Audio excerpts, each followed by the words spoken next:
We're now about to go live in 10, 9, 8, 7, 6, 5, 4, 3, 2, 1. Now live. 89.5 WSKB.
Live from the campus of Westfield State University, this is 89.5 FM, WSKB, Westfield. Support for the community programming provided by the Dunkin' Donut Shops of Westfield and the Sardinia family. It's nice to know that even as the world changes, Dunkin' Coffee remains the same at 7 convenient locations throughout Westfield. You're listening to 107.5 WSFD-LP, Westfield Community Radio in Westfield, Mass.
Wow, it is Tuesday, Election Day.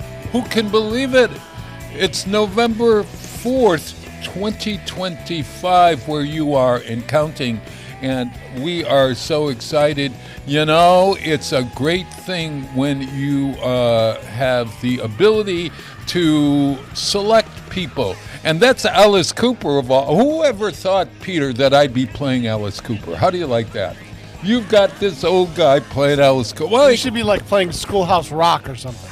Oh, there are all kinds of songs, believe it or not. And it's so strange because I immediately started to think that Alice Cooper is real well known to me in a way because I always... How's that again? Yeah, well, remember when our great friend Max Stewie comes in dressed as Alice Cooper and I call him Gene Simmons? Or is it in No, reverse? he came in at Gene Simmons and you called him Alice Cooper. Oh, I never get the two of them straight. Do they look alike in terms of their... I still... No, well, not really. No, but they still have that white and that black makeup, right? Or, Alice Cooper used to a little bit, but not as much as Kiss. who's the one that ate the snake's head? A bit of snake's head. That's Ozzy Osbourne. I can't figure it out to save my life. I cannot figure it out to save my life. At any rate, hello, how are you? It's Halloween after the fact, right? Yes. And Peter, tell me about your Halloween. How is everything there? I did nothing on Halloween. You did nothing? Did people come in at all? No, people don't come down my driveway. They're scared. What? My driveway's long and scary. Even with the light on, nobody comes down my driveway. Really? Really? Oh, yeah. We live 200 feet off the road. And down, there's pine on either side. Yeah. So in order to get down there, there's a little bit of a walk. Yes. So we would be a great haunted house, like if we want to put people in the woods. Oh, my God, yes. Oh, my God. It'd be awesome, yeah. Oh, yeah. Christy will have you doing that in years to come, your new bride. Well, Bobby Goff and his crew have said they might do it. Oh, the paramedical? No, Paranormal. Paranormal. Bob, they've been in your house. Yeah, I know it. They were there for 2-3 nights with all kinds of equipment. Folks have heard me talk about that. But when the ghost story, they were trying to find ghosts in my house. Oh, yeah. So my house is really Your house haunted. apparently isn't as bad as Kenny's, though. No, not because Kenny's made Channel 40 this year. Kenny's house made Channel 40? Tell me about that. Yeah, so they do every year. They do something with Channel 40 at Halloween with the anchor, and they do an investigation every year. And this year they focused. There was so much activity at Kenny's house that explains a lot. But it also, that was where they did their focus. So they went. Oh, okay, because they did another investigation at Kenny's house. Oh, my gosh. And did they find anything? They find a lot of stuff at Kenny's house. I've been there. I've been in that corridor or something. Didn't somebody die there or something? Kenny believes there was a murder there.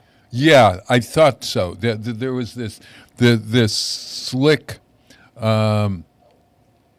was it a guy upstairs who murdered his wife? I don't know. You have to go on You have to go on Western Mass News, and you can see the piece. Oh, okay. All righty. I don't want to take away their thunder. Yeah.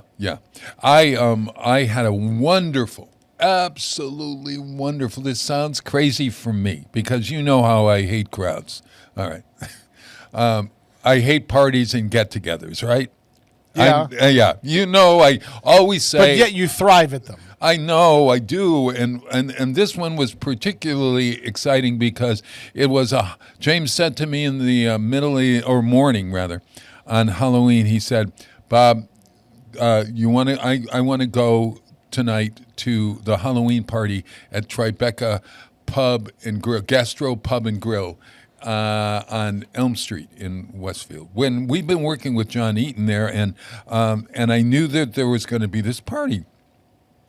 I said, Oh, okay. All righty. Yeah, we could do it. The party starts at 9 o'clock at night, the big party. There are dinners beforehand, and you can eat dinner and whatever. And John had told me that when people are, you could come in, but dinners would be stopped at 9 o'clock. So you really had to get there maybe 6:30, 7:30 in order to eat before the party began. Right, Okay. sure, yeah. Yeah. Okay, so James decided that he would be Conundrum Parker Bowles. Okay. Conundrum Connie Parker Bowles. Do you Okay. know who she is? Or he I've is heard rather. the name.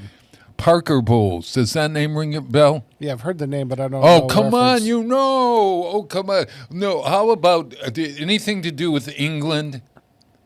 God save. Well, I know the- there's a Bulls school in Springfield. No. Camilla. What's Queen Camilla's name? Oh, okay. Same family. Queen Camilla Parker Bowles has Gotcha. has a long lost cousin or brother whose name is Conundrum, because they're sort of suspect. So James dressed as looked from the top, wore this white thing that made him look just like Camilla, Queen Camilla. Okay. But he has a beard and he's got a suit on and everything. And he was the strange brother of Camilla Parker Bowles, Connie. Oh boy. Yeah. Okay. So, I went as nothing on Halloween. all right. So I had to match that. And first I thought, well, maybe I'm going to wear what do you call it? What's the kind of people that take care of the queen? They're Servant. like a servant to the queen or whatever. And then I finally said, to hell with it. I'm just going to go to my costume closet where we have all these costumes that I wear for the children, of course, at events. I'm not wearing them for Yeah, the sorry, children, just for children. Yes. Oh, my God, that sounds awful. Let's clarify that. It's clear. Yeah. So I had a Captain Hook outfit without the hook. So I was Captain Shook, and he was Camilla Parker Bowles' strange brother. And we went. Yeah. Okay. Are you excited? Sure. Yeah. If we had stayed to midnight, only at 11 o'clock, old people turn into shriveled prunes. So we had to get out. We got out of there at 10 o'clock. And We went to an early dinner at the Maple Leaf. Oh, God! Well, you could have come. We could all eaten together. Well, no. Christy wanted to go. They had Stompin' Boots, the country line dancing thing, got a thing at Great Awakening. And she completely glossed over her brain that it was Halloween. Oh. And she was the only one without a costume on for the dance segment. Oh, it's funny. Oh, and even a cowboy outfit or whatever, Right. Yeah. Well, I got to see some great Shakespeare over the weekend. Oh, I know it. Well, let me finish this story. All right, go for it. So we eat the dinner, and then we stand up, and James is now working the room because he's had two. What he does, yeah. Two Cosmopolitans or something. I don't know, whatever it was. Some great, they do these great cocktails there. So he had a great cocktail. And so he's working the room, and I'm sitting there, and I'm just thinking and whatever. And I said, you know what? I'm getting up, and I'm going to be James. In other words, I'm going to go with James from table to table and talk to people. Okay. We had the best time. Oh, my God. I tried to tell you guys. Oh, my God. Holy Mother God.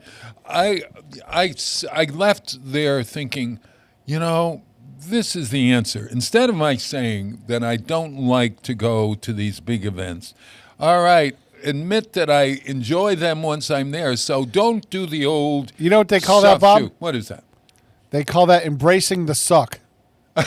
Embracing the suck? Yes. Yeah, oh, all right. Something you think is terrible. Yeah. You embrace that completely and just lean into it and it's the best thing ever. Oh my God! Embrace the sun. We and of course I'm talking to folks, and then they don't know. There were some folks from Northampton. There was lots of different people, and they didn't know about Westfield End Weekend. So some of them are coming to the bingo game next Monday night, November 11th, and others are really excited about going to the concerts. I told them all about the exhibit that is coming at Tribeca, where we are putting up our Faces of Westfield exhibit with John Eaton, who's the wonderful co-owner there, and Bobby Ledoux, who is his co-owner, and we're putting them up on the walls so people can see people from Westfield from all over the world, and we're also combining it perhaps with our senior exhibit. So that's going to be up. If you've not seen those great Billy Hughes exhibit, have you seen those photographs at all, Pete? No, I haven't been over. Oh, my God, you got to see them. So at any rate, if you want to know who's at Tribeca Pub and Grill and who's on the wall, you got to go down there. And they have so then Sunday, we went, I swear, I spent a bundle this week. Don't tell anybody, but I spent a bundle of money on food for some reason out at restaurants. But it was all worth it because I really had a good time, and God knows what the future is going to be like. Live and make merry, right? Mm-hmm. Live the moment. That's what I'm saying. Yep. And so we went Sunday, and there was Dave Brunel playing jazz. The place was popping. It felt What so place was good. that? This was Tribeca. Really? On Okay. Sunday from 10 until 2, they have so you did his brunch. a jazz brunch. Yeah, and they serve wonderful. I had, I think, hollandaise. What do you call that thing with hollandaise? Eggs and poached eggs and hollandaise. What is that? Eggs Benedict, sort of. Yeah. Just great. But at any rate, the music, there were really a lot of people there for this music, and I thought to myself, boy, I hope it continues for our downtown district. And wouldn't it be great if all the restaurants that are open on a Sunday have people at it? If they're not open on a Sunday, I hope they're Friday nights and they're Thursday nights and Wednesday nights, which are, I think, are restaurants open? Some restaurants are now open on Tuesday as well. I think Tribeca and Tavern, of course, is open. Yeah. Tavern, What is I this think, thing is about Restaurant Week? Oh, this is great. The great. I see the signs about it, but I can't find anything else other than a sign. All right. So you got to go to the Chamber of Commerce website. Oh, okay. Yeah, and at the Chamber of Commerce website, it lists the restaurants in Southwick and in Westfield that are having specials starting, I think it's tomorrow night, if I'm not mistaken. Yeah, the 4th through the... Through Sunday, is it? 4th through, I think it's a week, though. I think it's the 4th through the 11th. Got it. And I know that Amanda is Waterfield. You should have Amanda on next week. Well, let's see. Maybe I can. That's a. Wait a minute. It starts this week, so it ends next week, though. Right, but it's all next week. So is it all next week? Yeah, the 4th through the 11th. I thought. Yeah, but next week is the 11th. Next Tuesday night is the 11th. Am I right? Yeah. Okay. Yeah. Am I? I can't believe that I actually know dates. I actually know.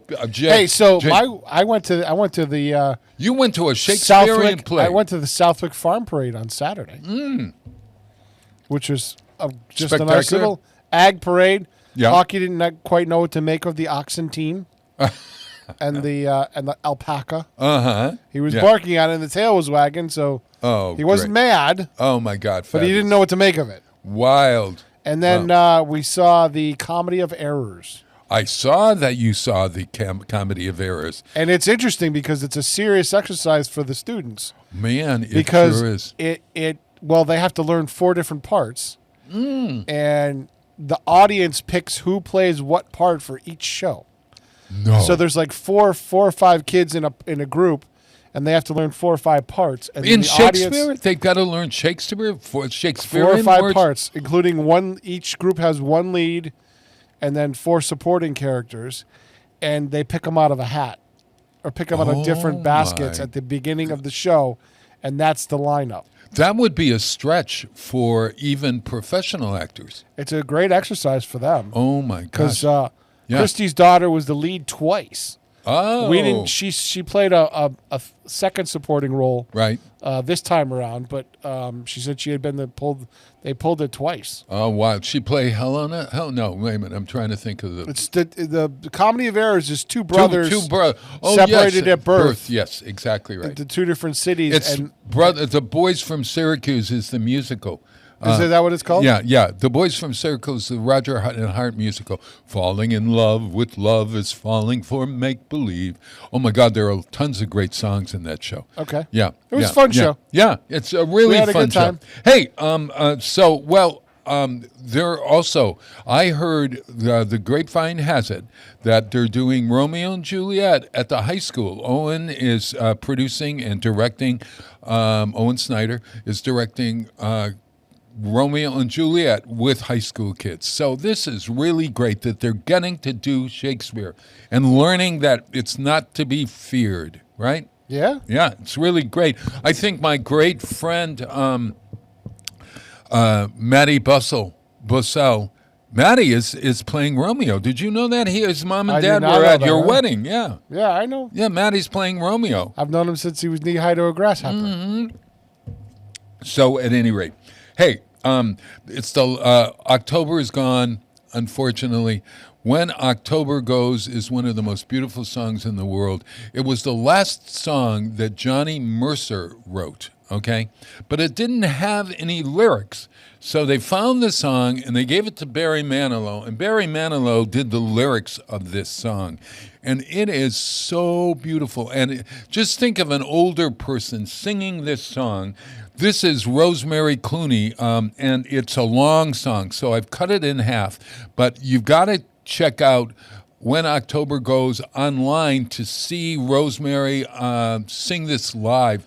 And you got to remember that Rosemary Clooney was a big star. She was in Holiday Inn and White Christmas, and but she was also the godmother to her nephew, who is George Clooney. Yeah, George Clooney's godmother. Here she is, his aunt, Rosemary Clooney singing When October Goes. Such a beautiful song.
I should be over it now, I know. It doesn't matter much how old I grow. I hate to see October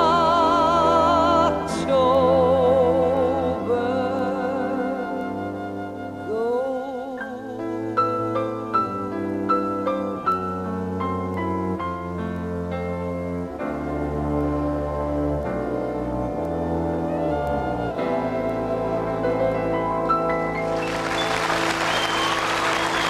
Support for community programming provided by Betts Plumbing and Heating Supply Company, an independent, family-owned wholesaler serving Westfield for over 50 years, specializing in plumbing, heating, and industrial piping supplies.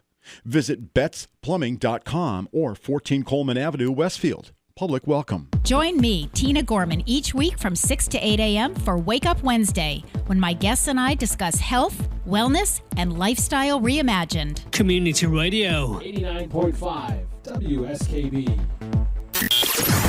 You're listening to 107.5 WSFD-LP, Westfield Community Radio in Westfield, Mass. So don't worry about it. Okay.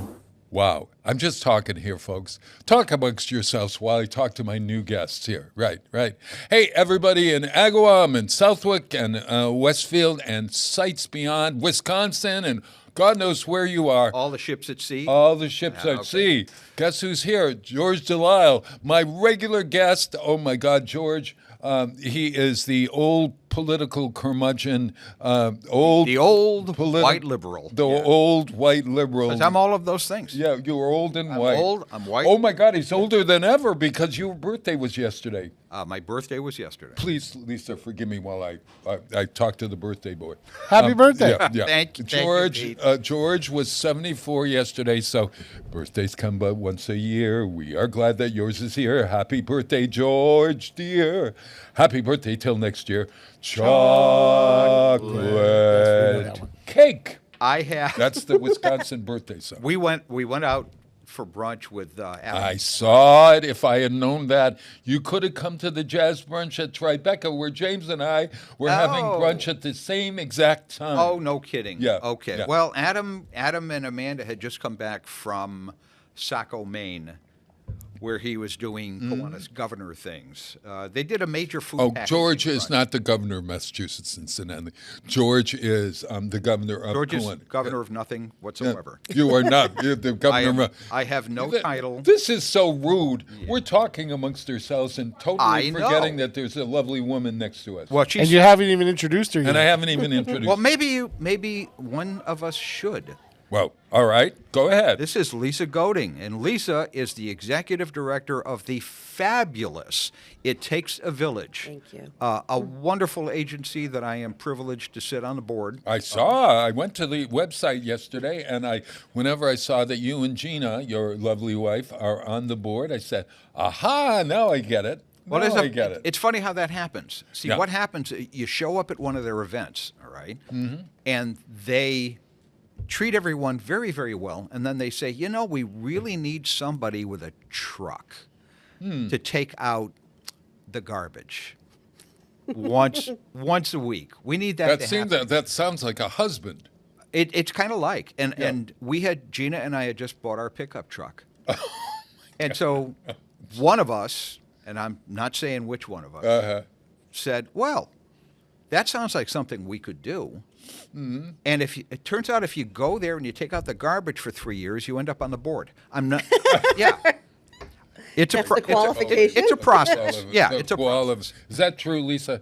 Well, yeah, I'm good at taking out garbage, but no, I'm not. Yes, I am. No, I take out garbage every other. Oh my God, I got so much garbage for two old guys. Really? You know, we have a lot of garbage. How about you and Gina? How much garbage do you have? I think it's a consistent amount for two people, retired people who eat out 4 nights a week because we belong to too many organizations. There you are. See, you're eating out. I eat out twice on a weekend, and I go, we're spending much too much money. So really, that's my problem.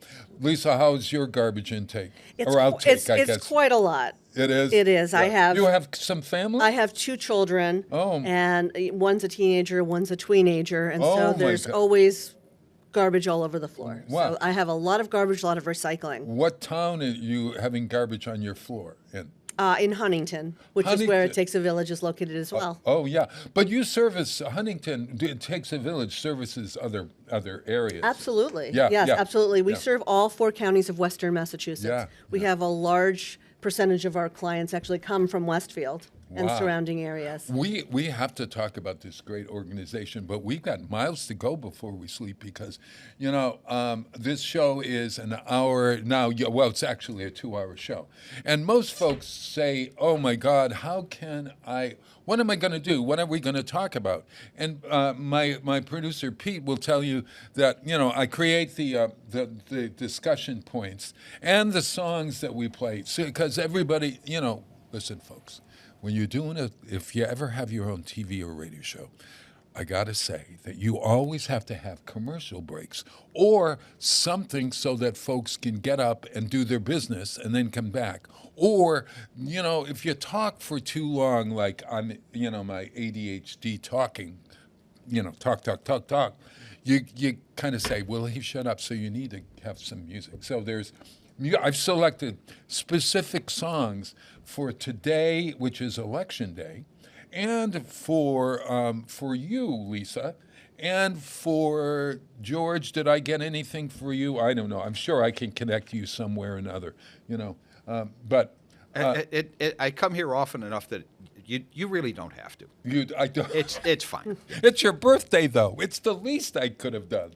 Well, okay. Well, you sang me the song. I did. I did. And the reason I started to tell you about going out with Anna, okay. Yes, is tell me. because we went to a little place for brunch in West Springfield that I had not been at before, and honestly, I don't remember the name right now. But the waiter insisted on singing "Happy Birthday" By himself, alone. By himself, alone. He had his own version birthday song that wasn't the same one. So he's clearly not from Minnesota. No, Wisconsin. Wisconsin, probably either. And I remarked to Adam. I said, probably tomorrow, Bob will sing the Wisconsin birthday song, and you have fulfilled my expectations. Oh, so, thank you, Adam. If you're listening, I'll sing it to you on your birthday. I did already. I'm sure. Is there anybody else's birthday coming up that I need to know about? Everybody's. The manager at our Basic Needs Center, Becky, it's her birthday today. Oh, is it today? Oh, no. Oh, my really? God. Yes. Wow. Now, is this today when we're taping or today when we're being seen? It was yesterday, if today is Tuesday. See how we're in the future and the past all at once. It's sort of like a Dickens novel. So Becky and I are separated. So, by 35 years in one day or something. 35 years in one day. So, all right. Well, here's the. Becky, by the way, Becky's our Kiwanis representative from It Takes a Village. You're kidding me. I'm not kidding you. Becky, what's her last name? Brisbois. Brisbois. Or if you're being French, Brisbois. But Brisbois. And her maiden name is Smith. Oh, that was much easier. All right, Becky, here's the Wisconsin birthday song. You can join in if you like. Birthdays come but once a year. We are glad that yours is here. Happy birthday, Becky dear. Happy birthday till next year. Chocolate. Oh, God. Yeah. Cake. A little girl, I sang that song at a school once. That was I was doing readings at a school, and I said, and it was somebody's birthday, so I sang the little song, and I sang chocolate that at the end, and this little girl went cake automatically. I said, "Oh my God, why didn't I think of that?" So I said, every time I sing that song, I think of this little girl who's now 35. I don't know how old she is. I love that story. Yeah, isn't that great? So at any rate, where were we? So you went out to lunch, and you can't remember where the restaurant was. Oh, I remember where it was. I just the name is escaping me. It's right on Westfield Street, just before you get to the bottom to the Rotary. It's Sunny Side Up or something? No. It's next to the big Berkshire Bank branch. That's on Westfield Memos. Street. No, it's not Memos. Didn't it owned by them? Oh, I don't know. I don't think so. Tandem Bagel? No. It's not on that street. Oh, it's on. That's not Westfield Street. Westfield Street is actually Route 20. Oh. Well, I recommend everybody go to George's Facebook because he posted a picture. You know, these people that post pictures about where they are and having a good time. To some of us who are at home and looking and say, "Oh God, how many? Wait, these guys are out every day. You guys, you post.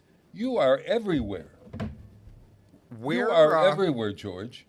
Yeah, one of these days we're going to take like a couple of days off and go hide. But yeah, we're kind of all over the place. Okay. Well, you're living a full life. Well, I'm looking at it. Looks like it's called caffeines. That's it. Thank you, Caffeine's Peter. Midtown. It is caffeines. Caffeines. You know, It's been there for a while. Yeah, I think know I've there's eaten there caffeine. before. Yeah, but I can't remember. I think Years ago, though. Yeah, I've been to Caffeines, but I seem to think it was somewhere else. Is it near that Bella Napolitano there, down the street It's where not- Caffe's it's Kitchen not there? far. It's It's not right far next to from there. Berkshire Bank, and it's almost across from where the Sisters of Providence used to have a healthcare thing down there in the back. Oh, oh. Well, at any rate, well, enough about us. Wait a minute. Well, oh gosh, it's time for me to play a song and then come back. It's National Chicken Lady Day. Now, I don't know why in the world what is that? National Chicken Lady. Is there a chicken lady? It's also National Candy Day, but National Chicken Day, Chicken Lady Day. Cat ladies, I know Peter, that, would you but- find out for us, please, why it's called Who is Chicken Lady? I don't know. Mrs. Purdue? I have no idea what you're talking about. Well, the name of the day today is National Chicken Lady Day. George is going to, we'll find out. Find out during the break with that wonderful device that has access to the internet. Oh, good. Oh, right. Hey, today is election day. You got to get out and vote where you are. Absolutely. Oh, my, so important. Don't forget to vote. So important. And I thought, every year I kind of pull out this old chestnut from a Broadway musical by the folks who did Fiddler on the Roof, Bach and Harnick. It was called Fiorello. Yes. And Fiorello, do you know this? I know Harnick's son. Actually, I went to high school with Aaron Harnick. No, Yeah. no. Where? In New York City. Really? Are you from New York City? I am from, yeah. Yeah, right downtown, or where were you? I was on the Upper East Side. My God, I lived on the Upper West Side. I lived on the Upper East Side for a while on York Avenue. Right where the buses were, at 91st Street or something. Oh, in York really? Avenue. I lived on East 92nd for a while, but most recently it was 96th Street between Madison and 5th. I can't believe that's why she looks familiar to me. I'm sure that's Bach. So the guy, Sheldon Harnick, wrote. Actually, Sheldon, now that I think about it, so Sheldon was his uncle. And his father was a producer. A producer. Yeah. So they did. And they wrote some great, incredible, and I wish they had written more, the Rothschilds and Fiorello. Now, Fiorello is about the mayor of New York. So the whole thing has all about politics, and in it there's a barbershop quartet. And the barbershop quartet, it's really great. But this is a jazz group called the High-Lows. Remember the High-Lows? Remember the High-Lows? Yeah. But this is their version. It's very Broadway-esque in a way. But listen to the lyrics that they wrote, which are so salient. Whenever an election happens, I always think of this song. And if you go to the original cast album, you can hear more of the lyrics. They've cut them down for this really kind of wonderful 2 minute 46 second song, or 2 minutes and 15 seconds actually. Here is Politics and Poker from Fiorello, the High-Lows. Politics and poker, politics and poker. Shuffle up the cards and find the joker. Neither game's for children, either game is rough. Decisions like who to pick, how to play, what to bet, when to call a bluff. King bets cost you 5. Tony, up to you. I'm in. So am I. Likewise. Me too.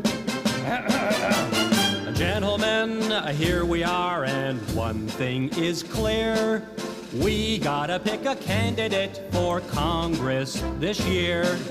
How's about we should make Jack Riley the guy? Which Riley are you thinking of, Jack B or Jack Y? I say neither one.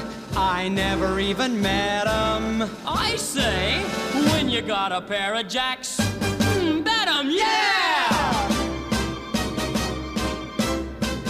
Politics and poker, politics and poker. Shuffle up the cards and find the joker. Neither game's for children, either game is rough.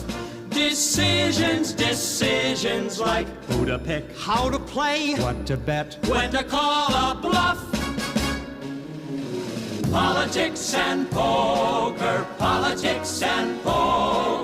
makes the average guy a heavy smoker. Bless the nominee and give him our regards, and watch while he learns that in poker and politics, brother, you gotta have the cards.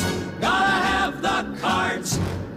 Underwriting for the community programming is provided by the Boys and Girls Club of Greater Westfield, serving the youth of the Whip City and surrounding communities since 1969. For more information on the Great Futures Club for ages 3 to 5, happening weekdays, and the Club Teen Center for ages 11 and older, weekdays from 6:30 till 8 p.m., go online at bcgwestfield.org or visit the club at 28 West Silver Street. The Boys and Girls Club of Greater Westfield. Great futures start here. Listen to me, Michael Buster McMahon, Mondays 8 to 10 a.m. to learn the stories behind your favorite songs. Or don't. I'm not the boss of you. Community Radio. 89.5 WSKB. You're listening to 107.5 WSFD-LP, Westfield Community Radio in Westfield, Mass. Who knew Marthenia Tina Dupre, known for her community involvement in efforts to improve educational standards, is known as the Chicken Lady? Now, how that comes up. She served as Director of Community Relations and Training at one of the largest chicken restaurant chains for over 12 years. Her nickname, the Chicken Lady, stems from her neck. No, that's no, I made that up.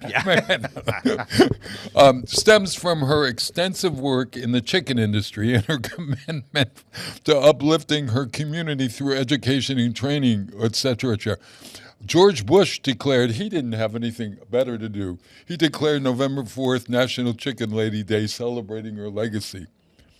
And you can enjoy chicken dinners and volunteering. Get involved in local organizations and initiatives that focus on education and community development, reflecting Dr. Dupre's commitment to service. And wow, that's... Well, that sounds like right up our alley. Huh? That's right up our alley. National Chicken Lady Day, huh? Okay. Here, what was the woman's name? So you... Forget about it. Tina Dupre. Tina, she only worked for 12 years. You know, I'm not that. You know, do you get a national holiday? And you know, was she that great that she got, or was it somebody at? Oh, here she is. As a matter of fact, look at her. She's lovely. There she is. Okay, you can read all about. She worked for the second largest chicken restaurant in the world. But why can't they tell us? Apparently, they don't want. They don't want you to know. Oh, all right. Maybe it's out of business. Yeah. After she left, it went down the tubes. Or probably Jim Dandy. Yeah, no, never mind. Jim Dandy. Yeah. Oh my God! Remember that? You don't know this. I do remember Jim Dandy. Yeah. That was Friendly Ice Cream's attempt to cash in on. What? Fried chicken. Right. We've got a new fried chicken place in our town, and I don't know. Have you? I have not been in. What's the name of it? It's something. It's right where the old chicken place was. Peter, do you remember what that name of that place is?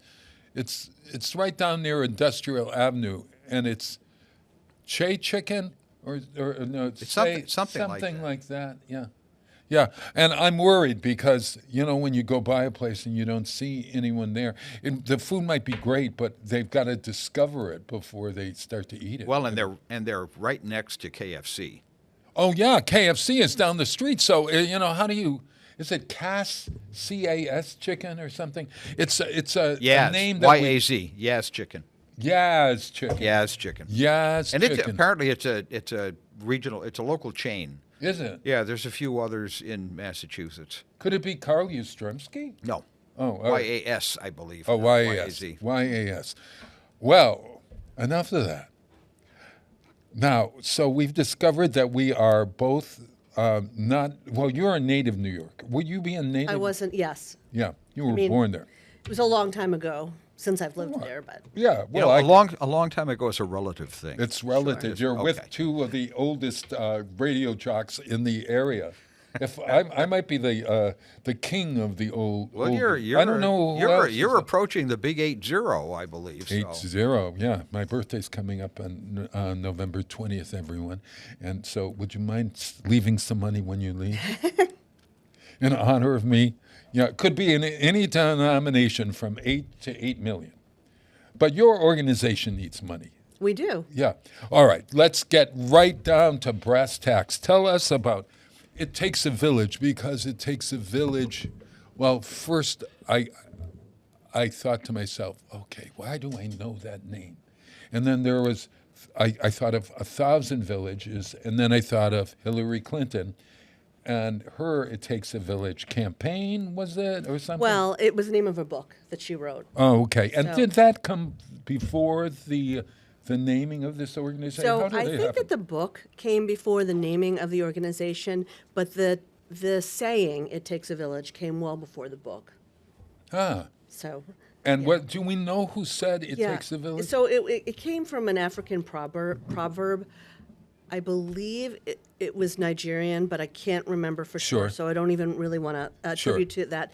But the idea is that that raising a child is a communal effort, and that families don't sort of live in a vacuum and do it alone, but it's the community that comes together to raise the future generation. Wow. I have a wonderful family living next to me that are really great, and they're from Rwanda. And one of the first things that they're from Uganda, and then they were in Rwanda, and they've been here for, about a year or so, and they're really contributing to the community as social workers, and that's their whatever. But when I met them, one of the things they said is, in Africa, the neighbor is family, and we treat our neighbors as if you were family. And they all hugged me, and ever since then, I'm just so overwhelmed with their kindness, their willingness to help out. They're just and their calmness and their how do I put it? Their joy, and they found joy in their family. So I think that's one of the things that you guys are about, probably, right? Yeah. So we look at it as that we don't want families to have to do it alone. It's really tough these days, and in many ways. But raising children is a difficult thing to do. And so we're there It Takes a Village is there to provide whatever kind of parenting support families may need in the early years. So when babies are born and during early childhood, we provide a number of free services that families throughout Western Mass can utilize. I think right now our biggest program, unfortunately because of the need that's out there, is our Basic Needs Center. So we have the largest family basic needs center in Western Massachusetts. We focus primarily on clothing insecurity, but we have clothing, diapers, baby supplies, everything a child might need from 0 to 18. Brand new books, shoes, outerwear, all of that. And recently we did start a community cupboard with food as well. But that is our biggest program. And last year. Where is that? It's in Huntington. It's at the old St. Thomas Church in Huntington, so right in the center of town. Yes, that beautiful church. Yeah. So we've been there since 2020, actually. We moved in summer of 2020, although the organization's older than that. But over the last several years, the need has grown so tremendously. In 2020, we may have been serving about 200 families a year. Right. maybe 300 individuals or 400 individuals. Last year we served 10,000 individuals. 10,000 individuals. Yeah, and they came from 108 towns throughout Massachusetts. So because we don't have a barrier to entry, it doesn't matter what town you live in, if you come to us, we can support you at the center. We just have people coming from sometimes long distances. My gosh. I'm interested. Huntington, when you think of Huntington, it's a small town. In fact, I don't even think it's got 10,000 people in it. No, no. it does not. So why Huntington of all places? And I think of Springfield or Hartford or some big urban metropolis and not the hill towns. One of the pieces to our mission is to combat isolation. And so we were founded in the hill towns by a hill town mom who was basically supporting her neighbor. And the idea was that, it's so isolating. Parenthood is isolating as it is. But when you're in a place like the hill towns, it's even more so. There's a lack of social services. It's hard to get around. There's no public transportation. Sometimes you're driving 30, 45 minutes just to go to a pharmacy or a drugstore. And so, in those cold winter days when your next door neighbor lives a mile away, it can feel frightening. It can feel very overwhelming. And so that's why that was sort of the initial goal and the purpose of this organization. And that's amazing that now we have these services in the hill towns, and there are other locations in urban areas that don't have those services, and so people come to us. Yeah, I was thinking this, that the idea of you're providing the whole valley. Well, you service the Berkshires or in the hill towns, as well as the Pioneer Valley. Yes. Right. Oh my gosh. Now, it's founded by a woman who was helping someone who recognized that there was a need. Yes. And it's also part of a network of It Takes a Village throughout the world, is that? No, it's just the theme. It's its own thing. Oh, but okay. it's sort of along the interesting. theme. So you'll find other organizations throughout the country that offer, services that may be similar to ours. We actually have several programs, and we're fairly unique, at least in New England, for what we offer. So. My gosh. Yeah. And how long have you been doing this? 11 years. Were you there at the beginning? No. We were started in 2009. I was actually a participant as part of the home visit program. And that was our foundational program where volunteers would come in and help families with newborns for 12 weeks after the baby was born.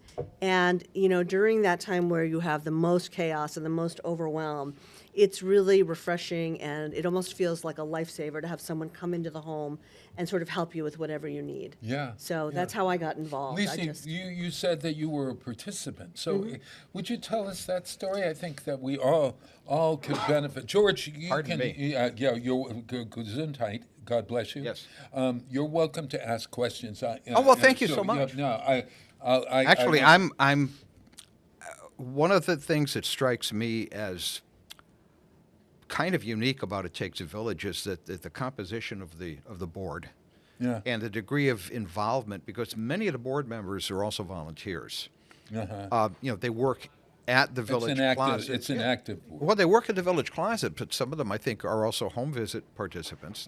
So explain that. Well, Lisa, tell us your story. Sure. So if you don't mind. No, it's fine. So I, as you know, as we spoke about, I'm sort of a transplant to this area. Right. I've lived in Massachusetts multiple times, but the most recent time I moved in 2007 to where I was living in Huntington. My job relocated me back to Massachusetts. Yes. And so I didn't have family here or really a network. And so when I had my first child, I was working and I was sort of traveling for work, so I wasn't really thinking about it. When my second child came and I stopped my work, I looked around and I realized I really didn't have a support system. And living in Huntington can be extremely isolating. Sure. When we moved in, we didn't have cell service at our house. We didn't have high-speed internet. And in fact, I never knew to ask because I had never lived in such a rural environment, that the idea was, of course, they'd have high-speed internet, or of course we'd have cell service.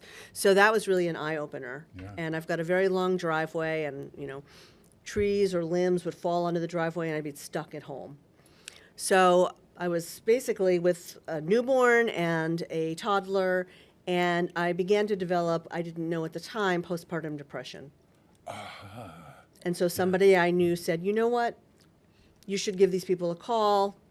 I did. They sent over a home visit volunteer, and she made all the difference for me. She was able to recognize that there were red flags around how I was feeling. She had suggested that I there was a mother's group at the time. She suggested I go to the mother's group. She actually accompanied me so that I could have my baby be sort of with her while I was in the group. And it was then that I started feeling like I had a community. And by hearing other people's stories, I realized, maybe I ought to see the doctor and talk to the doctor about how I'm feeling. And so I do feel like the program was a lifesaver for me, and I wanted to pay it forward. So I started as a volunteer when my son was about 6-8 months old. Yeah. And I just kept saying, I can help with that. I can help with that. And next thing I knew, it's 11 years later, and I'm running the organization. Amazing story. What a great story. The idea of a volunteer having experienced what the clientele have been going through is that's wonderful in a way, I just applaud anyone who first tells their story, and secondly, who takes what they have learned and applies it. What does it give to you? What does this organization give to you? Let's see. I mean, it gives me purpose. I have a hard time watching people struggle when there's solutions that could help. I'm definitely one of those people that I want to fix things. Yes. And some things can be simple fixes. And so when a family is in a place of overwhelm, we've been able to build up networks and partner agencies, and, we know a lot of people. So, we see what we can do for each family. We really customize the services that we provide. And, you may not, one family may not know what to do about fuel assistance. They might be having problems getting on fuel assistance. Well, we'll call our friend at the Department of Transitional Assistance, and we'll see what they can do to help. And, it's sort of making things happen, really. So what if I were a new father or a new mother and was well-to-do, let's put it that way, and yet had no knowledge of how to do something? Is there a requirement in terms of what your financial? I mean, Actually, no. Actually, there isn't. So I would say that the vast majority of our families are low or very low income, but that is not a requirement. Sure. Because families in general can struggle regardless of what their background or circumstances are. As far as our basic needs free store, I'm trying on the word free store lately to see how that fits. We have a lot of not a lot, we've got some families who believe in a sustainable lifestyle and hate the idea of things going into landfills or, being thrown away. Yeah, sure. Especially with baby clothes, they're used once and then the baby grows out of it. And so they might bring their beautiful clothes into the free store and take the next size up for their families. And that's wonderful. It's, it's really about building community. Yeah. And when we have community, then organizations like It Takes a Village won't even need to be there. When we have, that's a really good phrase, isn't it? When we have community, organizations that take care of the less fortunate may not have to be there. Wow. Okay. Yeah. But I will ask you, because Bob hasn't yet, what is the greatest need today? With the holiday season is on us, Giving Tuesday's not far away. Yeah. Every charity around is out there soliciting for what they need. What does it takes a village need in this season to maximize its service? Well, that's a great question. So there's a lot of things. I'll have to think about that. because one of the things that I really wanted to mention was, as everybody knows, there's a lot of insecurity around food. And I can share about this later, but just recently we started a food rescue program coincidental to everything that's going on now. So we need volunteers that can help with that program. That is fully volunteer run, the food program, and it's needed more than ever. So we're looking for volunteers. Right. One of the things that we think about when we think about clothing insecurity is that if families have the basic needs around clothing insecurity, diapers, coats, boots, all of that, then they have more money to redirect to something else that they need, like food or heat and things like that. So we are always looking for donations of coats and, in the winter we are, coats and boots and clothing in general. Right. And given that the fact that the holidays are coming up, one of our biggest events each year is our toy giveaway. Last year we gave away toys for 941 children. Oh, cool. And it was by far the busiest year. Yeah. Well, we're already getting people asking if they can come for toys now, way earlier than before. Last year it was a month from now when people started asking. So people are very scared. Yeah. So, we're looking for clubs and businesses and so forth to put in collection boxes for families, whether it's for coats or toys. It's interesting, and we'll talk about it a little. I have been working, believe it or not, with Carol Saltis. I don't know if you know Carol Saltis. I know her very well. Yeah, and Carol Saltis and I have been working to, or I've been helping to connect her with some organizations, including Westfield on Weekends, and we're having one of your boxes at our place, and we're actually highlighting, hopefully at the tree lighting, the mayor's tree lighting, we're highlighting, and we're having the Toy Story characters there to sort of say, hey, this is whatever, and and the mayor's in line with it and all that business. So we're connected in so many different ways, whatever. Hey, let's take a break, everyone. I found this great song. It takes a village. Apparently, everyone has written "It Takes a Village" song. Did you know that? I did not. I didn't. I have not written one specifically, but birthdays come, villages come about one. No, that's not going to work. It Takes a Village. This is from a television show, believe it or not, that is about family and the family struggle. It's from the Apple TV show Trying. I don't know if you know that show. I'm not familiar with that. I don't know it at all. I don't either. And it's a group called Bear's Den, BEAR''Den. And this is their song. It's called Village, but you'll hear, you got to listen to the words of this, everyone. And how do people find out about It Takes a Village, just in case they have to go to work or something?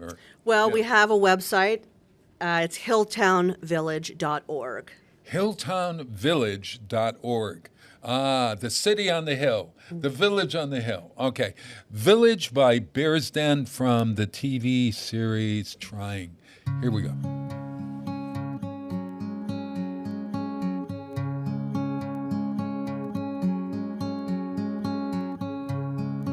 I admit that I'm terrified. I have not known a love like this in my life.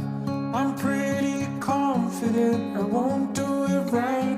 I'm trying to be all that you could need. There will be corners of your mind I can't reach. There will be words you won't hear from me. And there will be pain I cannot see. I have to believe, I have to conceive. It takes a village.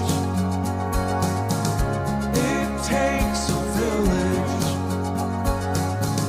All I am is not all that there is, and it takes a village to raise a kid. I wish that I could do it all, be the one you come to whenever you fall. But I know that you'll need so much more than I could ever give you. There will be corners of your mind I can't reach. There will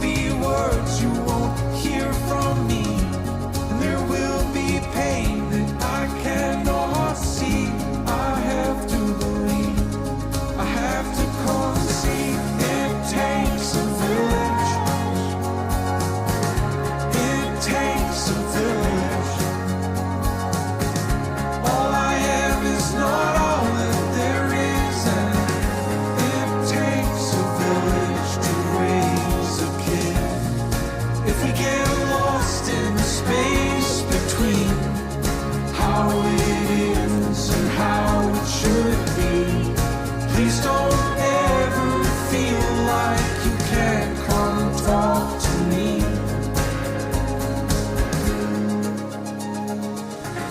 It takes a village. It takes a village. All I am is not all that there is, and it takes a village to raise a kid. It takes a village. It takes a village. All I am is not all that there is, and it takes a village to raise a kid.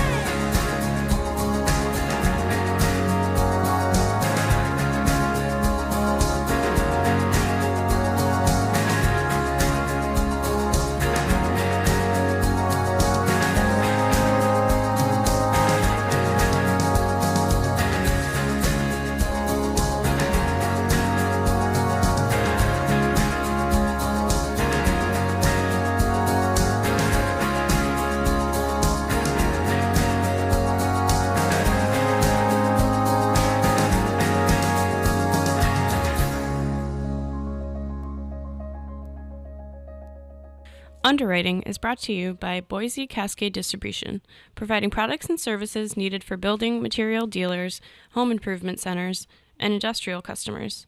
They offer everything from engineered wood and plywood to Drex decking and railing, James Hardie siding, and Advantech subfloor.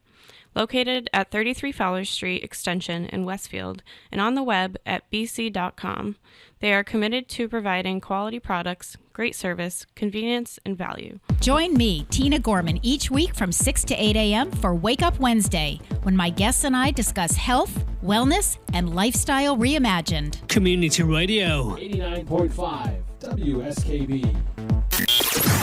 You're listening to 107.5 WSFD-LP, Westfield Community Radio in Westfield, Mass. Wow, it is Tuesday. It's voting day. You have to vote.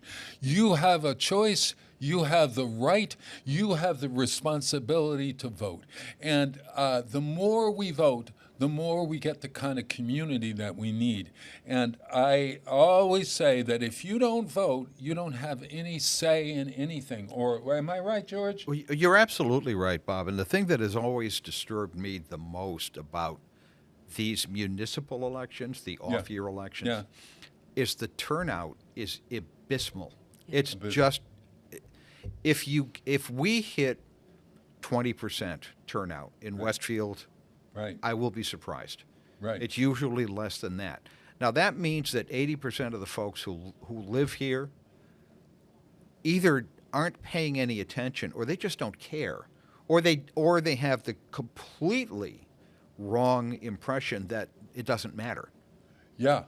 Yeah, this is the interesting thing, that you got to be a participant. That's what volunteers, that's what It Takes a Village is all about, is how do you create the kind of community that you need, that helps everyone, that whatever you want to have happen, you make it happen by doing stuff, right? Yes. And voting is, I wonder... Now, Lisa, you're an elected school committee member. No, are you? I am on the school committee, for the Gateway Regional School District. Really? How wonderful is that? Oh, God. So you really have jumped right into your community. I try. What's the hardest part about that kind of stuff? Are you running tomorrow? I mean, today? No. I was re-elected last year, so I have 2 more years on a 3-year term. I see. What was running for office like for you?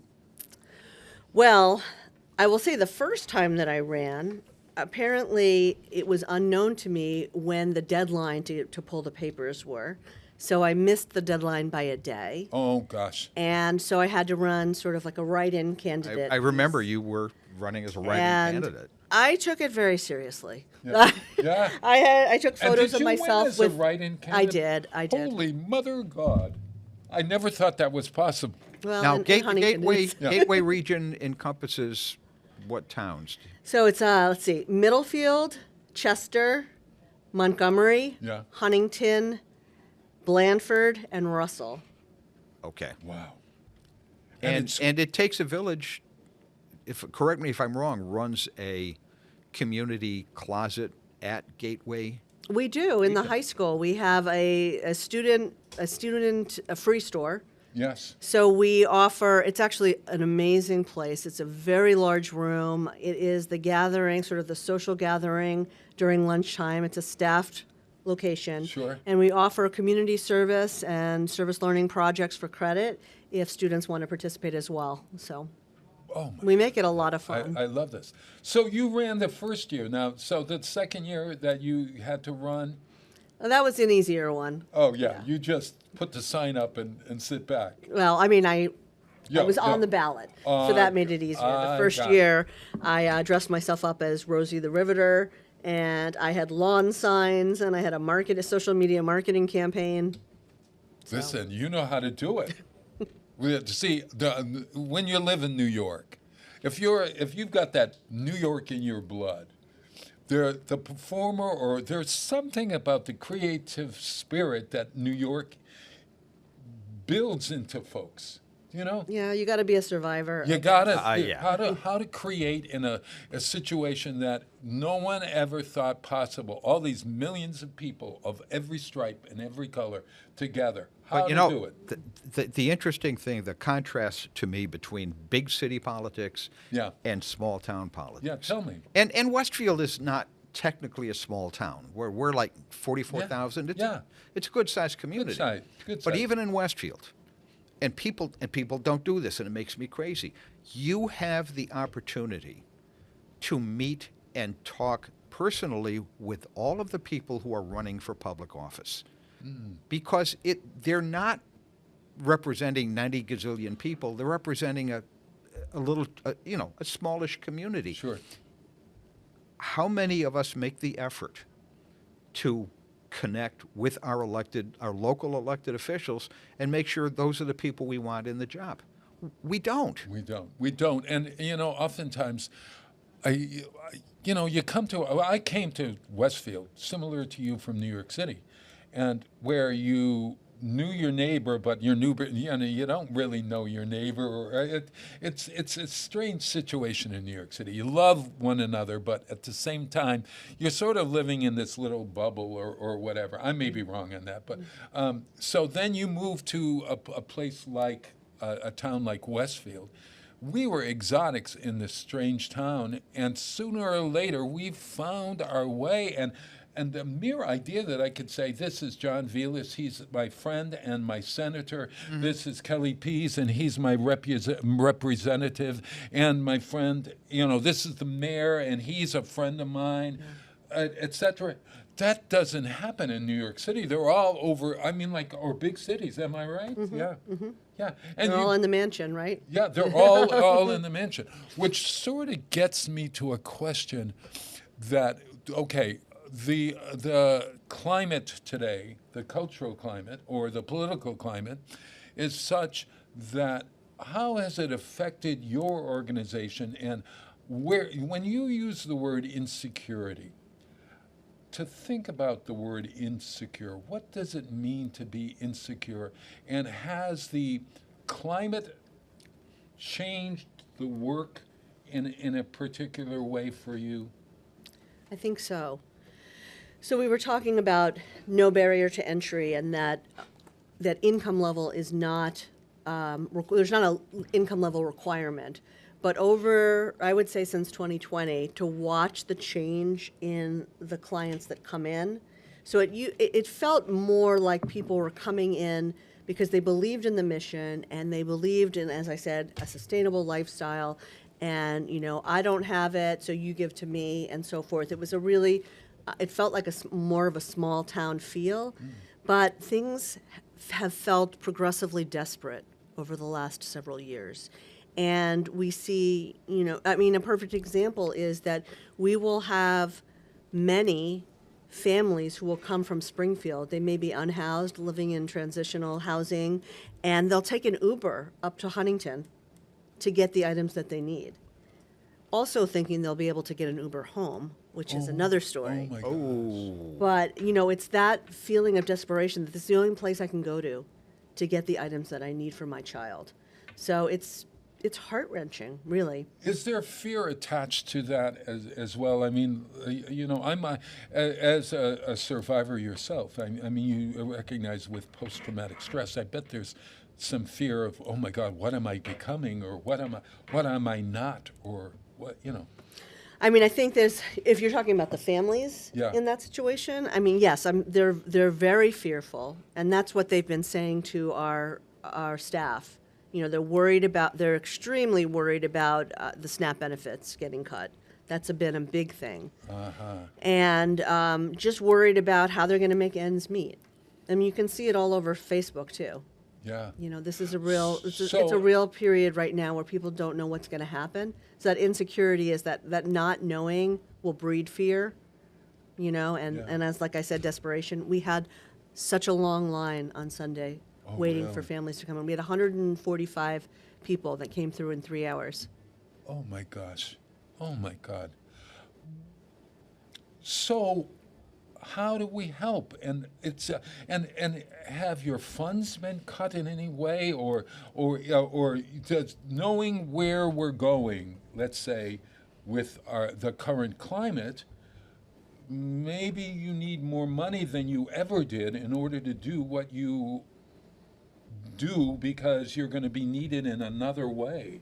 Well, because we have so many more clients that are coming in, everything has been more expensive. We don't have any federal funding, so we've had no federal funding that was cut. We do participate in a federal diaper pilot program where families that make under 200% of the federal poverty guidelines can access 100 diapers and 2 packages of wipes per child per month. That program has been paused. We just discovered that. So we have enough diapers for November, but not sure what will happen moving forward. So that's a concern about how we're going to be able to, you know, provide the diapers to our families. Wait, so was that the diapers that were coming through Noble Hospital? Is that? Not those. Those came from Bay State. That was a generous donation from Bay State Hospital. I see. Yeah.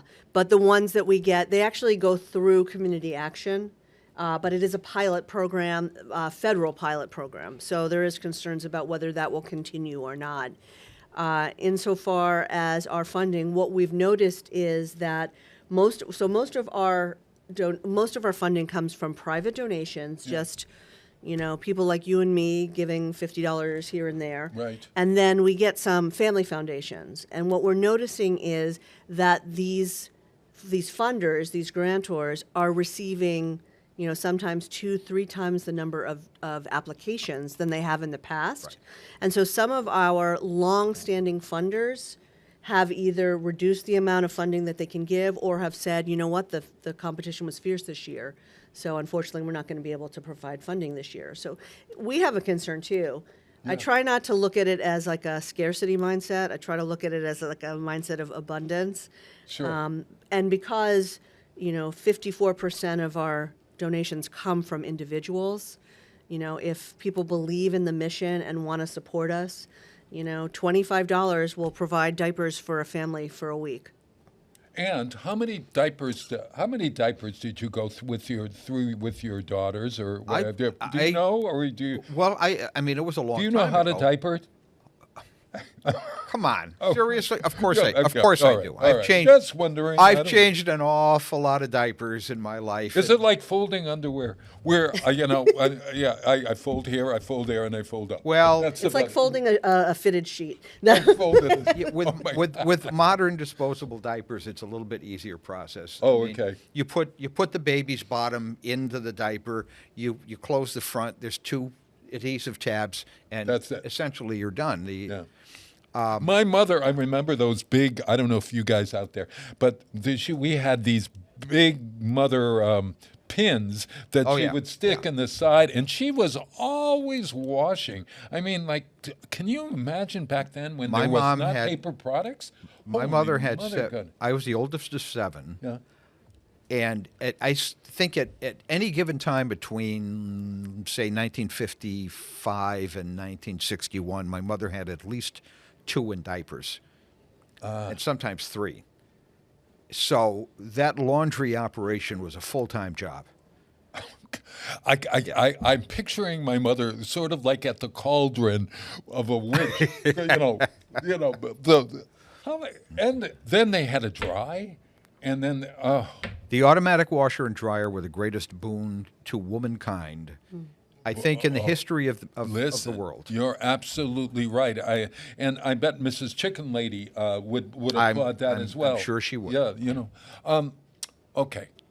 So what you're saying, just to be clear, is that it's important for all of us out there to support a cause like this. We cannot have families without food and clothing in a wintertime, for one, and regardless of holidays, day to day, we can't do so we gotta give. And how do you give? And especially this time of year when we might be thinking, oh God, I don't have enough for my own Christmas or whatever. You gotta help someone else. It's the only way to feel good. So how do you do it? Well, even donations of $5 make a difference. Yeah. It has a huge impact, especially when you're talking about a small organization such as ours. Yeah. But, if someone was interested in finding out how they could support us, right, they can go to our website at hilltownvillage.org/support. And there's a lot of ways, like I said, volunteering or helping in other ways. But everything's on our website, hilltownvillage.org. Sure. Do you have other... Well, you're going to have, during the holiday season, we're going to all be these toy boxes all over the city of Westfield, for one, okay? We're going to have one at Westfield on weekends. There's going to be one, I can't remember where the other places are, but you know.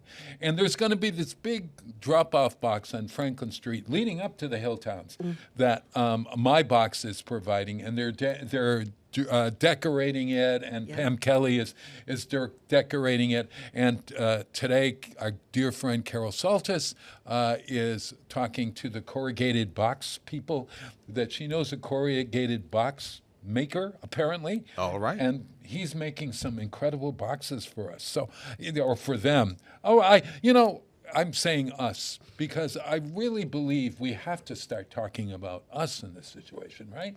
Isn't that the way to do it? Yes. Yeah. Not it's all about community. Yeah. It's all about community. And for those who, may not be able to make donations, we always need volunteers. And we have a variety of volunteer opportunities. We have transport heroes, which are people who... People with pickup trucks, yeah. People with pickup trucks, or people who will... so we will deliver basic needs items to families who need it, who lack transportation. And so we're always looking for people who can deliver those supplies. We have home visit opportunities, working at the center, a number of administrative volunteer opportunities as well. Wow. And, of course, joining our board, which is a lot of fun. Oh, my God, yes. The interesting thing also, as you were thinking, or as you were talking, I was thinking, well, even if you don't have anything to do with It Takes a Village, what you could become is a person that sends the link out there to all of your friends and say, please support this cause. Please support. So you send a link out, and it's going to thousands of people rather than hundreds of people. That's right. Yes, that makes a huge impact. Yeah. Yeah. So there are a lot of ways. Oh my gosh. Well, you think of in terms of the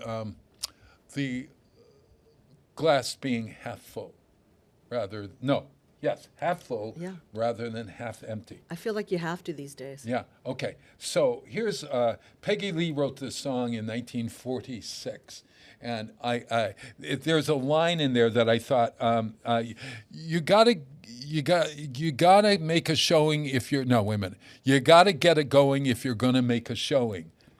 Okay, and today, on Election Day, you got to get going if you're going to make a showing. If we're going to help others, we have to make a showing. So, and this is a very positive song that she wrote during the right after the war of 1946. It's a good day, Peggy Lee, Pete.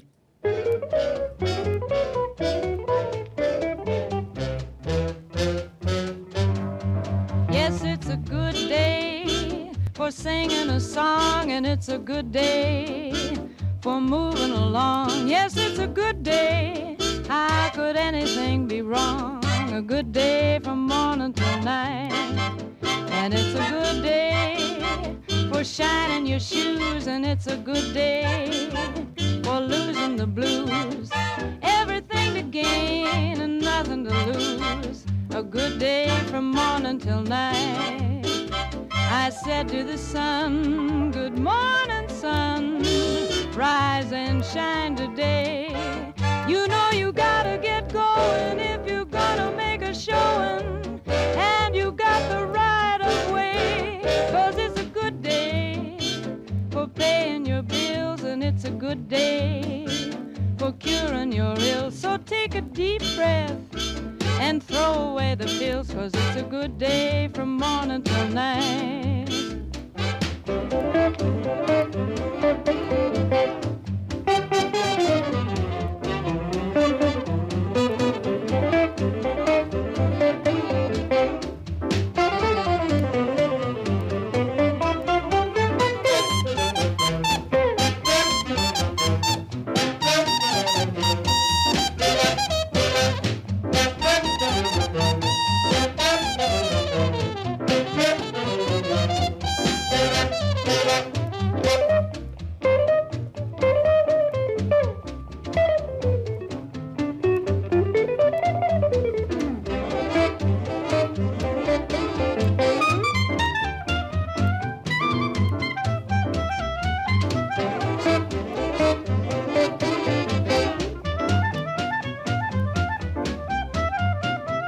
Good morning, sun. Good morning, sun. Rise and shine today. You know you gotta get going if you're gonna make a showing. And you got the right of way, 'cause it's a good day for curing your ills. And it's a good day for paying your bills. So take a deep breath and throw away the pills, 'cause it's a good day from morning till night. Yes, it's a good day from morning till night. A good day from morning till night. A good day from morning till night. Support for the community programming provided by the Dunkin' Donut Shops of Westfield and the Sardinia family. It's nice to know that even as the world changes, Dunkin' Coffee remains the same at 7 convenient locations throughout Westfield. Listen to me, Michael Buster McMahon, Mondays 8 to 10 a.m. to learn the stories behind your favorite songs. Or don't. I'm not the boss of you. Community Radio. 89.5 WSKB. You're listening to 107.5 WSFD-LP, Westfield Community Radio in Westfield, Mass. Wow, it is Tuesday. It's voting day, everyone. Now get out there and vote. What are you waiting for? Are there new places to vote in Westfield? Or Ward 3 formerly had two separate polling places.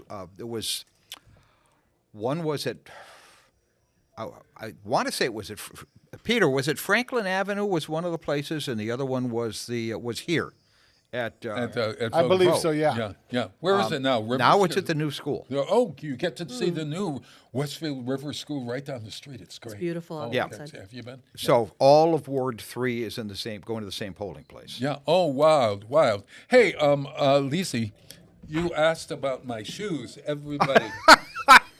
All right, here. Did your mother never tell you not to put your feet on the table? Oh, yeah. You look at those. Okay, so read the label. See, because it says, yeah.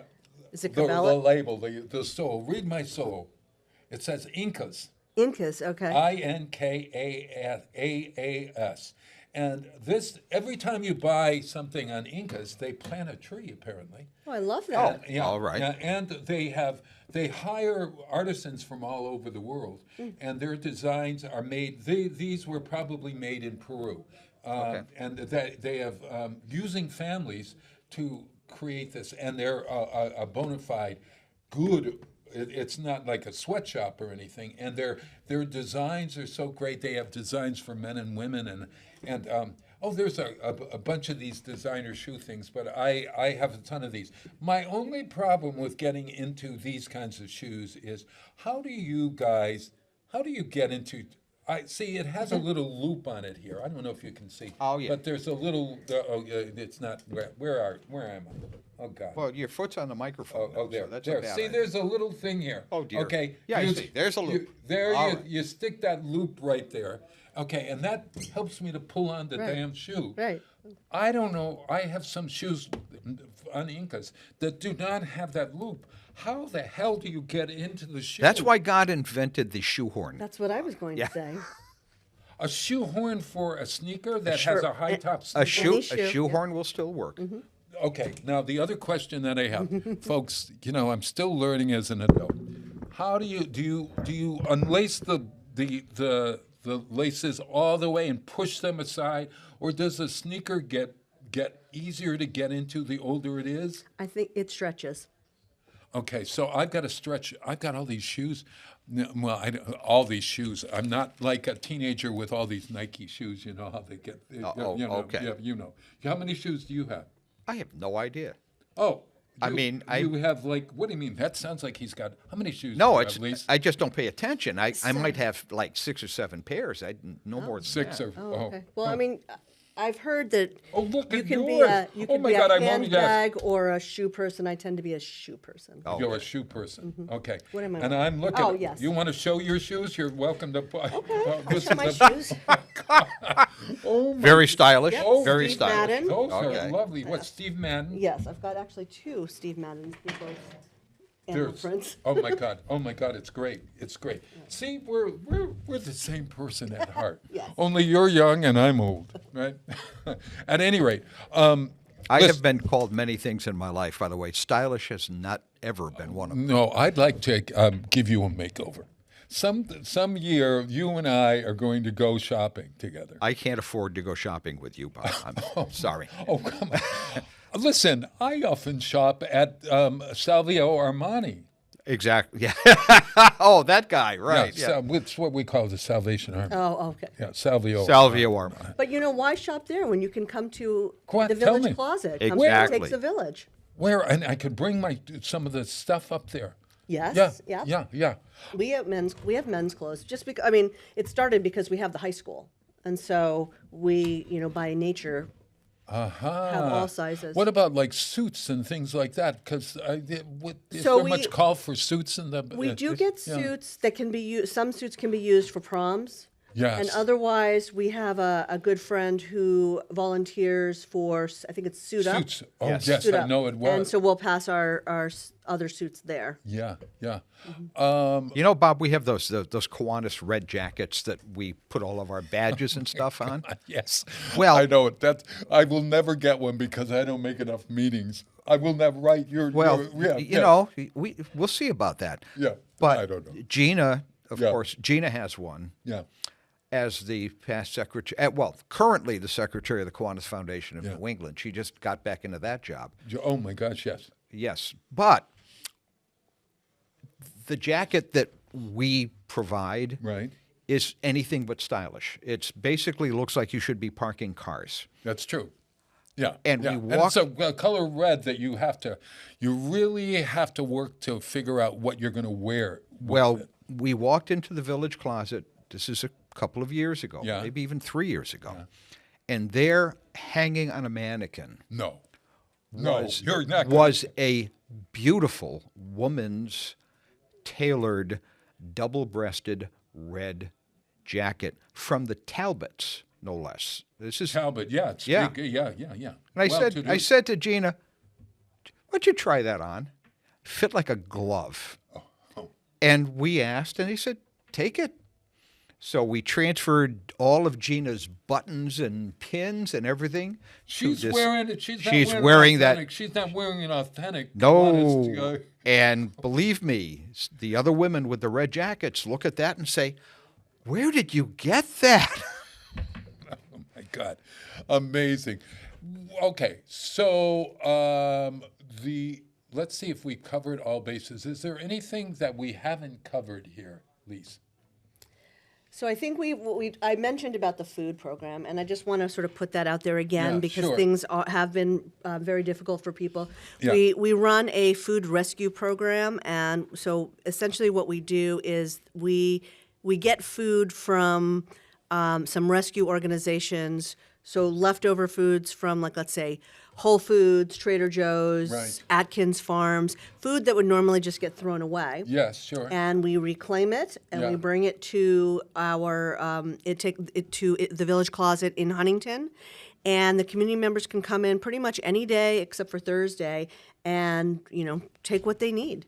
And So- this is not food that's from the luncheon counter or whatever. No, no. This You know, is like canned ta- food. like Ca- you know, canned like food. like the day old tandem bagels, or Oh, my God, sure. things like that. Yeah. So we get a lot of non-perishable foods, but then we also get fresh vegetables from local farms, and so forth. So you never know what you're going to get. Yeah. Right. But we almost always have bread and bagels and some. If somebody were coming to your shop and or to the store or to the closet and we're taking stuff, and you didn't, you're there and you can afford to buy something else, well, take it and then leave the money that you would have bought it with or something. Maybe. Well, yeah, we always say for visitors that come in, if every visitor donated $5, we'd have enough money for our mortgage for the year.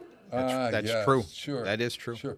How does the Food Bank of Westfield work with you? Or do you work with them at all? So we have partner agencies that are other pantries, mostly the food pantry. Yeah, so there's a Hilltown pantry and so forth. But we're not a pantry, and we don't want to compete with them. So when people say they want to donate food, I always recommend that they bring it to the food pantry. Right. Because that is the first line right now, first responders to this food, big chaos that's happening right now. Now, Bob, I should point out that most of the food pantries Right. in our local communities are being served by the Western Mass Food Bank, Yes. which is located in Chicopee.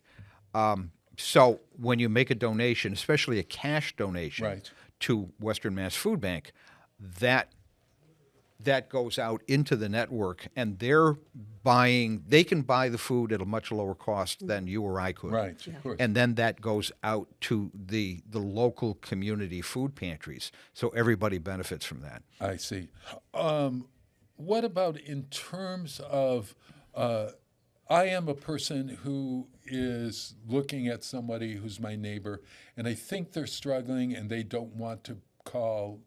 I mean, how do you deal with that? If you know that somebody's struggling, but they're too proud to ask for help. One thing that I love about our free store is that we welcome anyone. It's a community sort of center. I like to call it the gateway drug to our programs because people love free stores, people Yes, love of course. thrifting, and I we love always this, get a so free many store. wonderful It's a- stuff. yeah. So, I would invite them to come with you and check it out. And it's kind of it's a stigma-free zone, really. Yeah. Yes. Because there is no means testing. Yeah. So the fact that you're at the Village Closet and you're going to take home a couple of items for the kids and maybe grab some bagels on the way out the door, well, anyone can do that. Oh my gosh. Anyone can do that. So there's no association that, well, you must be down on your luck. It's not necessarily true. Yeah, yeah. I was at the Volunteers Award dinner that our mayor gave this week. It was really wonderful.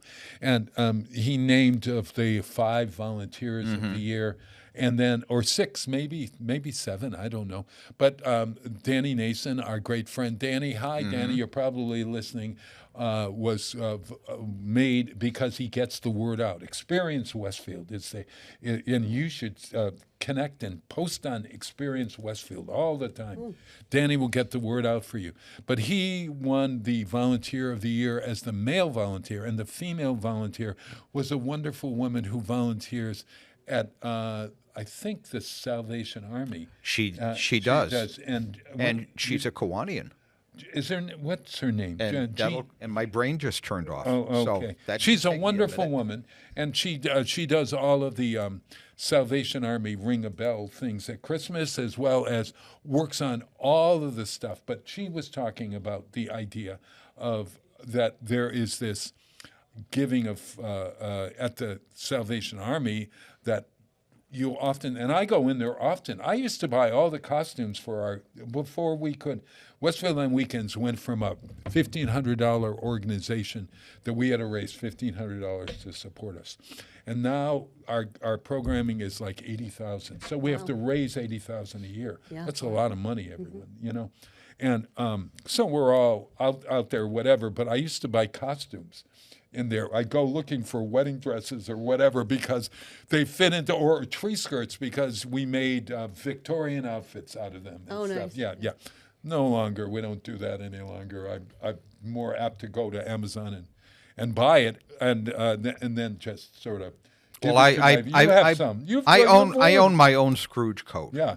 I had to borrow your hat. Yeah. Some year we'll do our fractured version of Christmas Carol as a fundraiser for you with George as Scrooge and me as the spirit of Christmas. That's a great idea. That is a great idea. It's a really funny show. Yeah.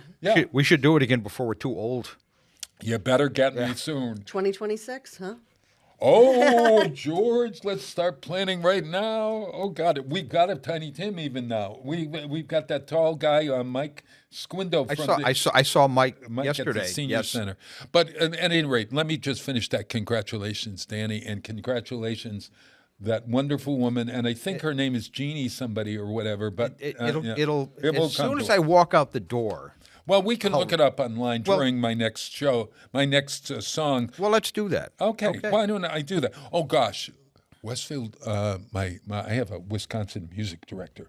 My wonderful nephew in Wisconsin, who I love, Christian Homan, listens to our show in Wisconsin live every Tuesday at 6 a.m. Well, over there, what would it be? 5 a.m.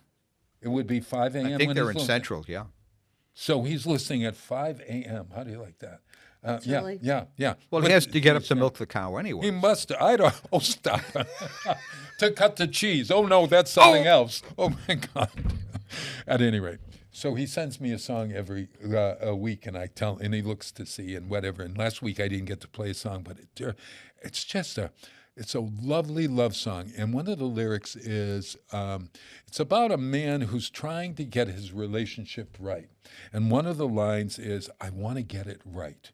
Well, for voters, we want to get it right, everyone. And we want to get it right. We want a community that is secure, a secure community, right? Yes. Yeah. We want that. So at any rate, this is called Another Tangerine. I love the Barr Brothers, Barr Brothers, and this is a great song. Go online and listen to their music. It's all over the place. Barr Brothers, Another Tangerine.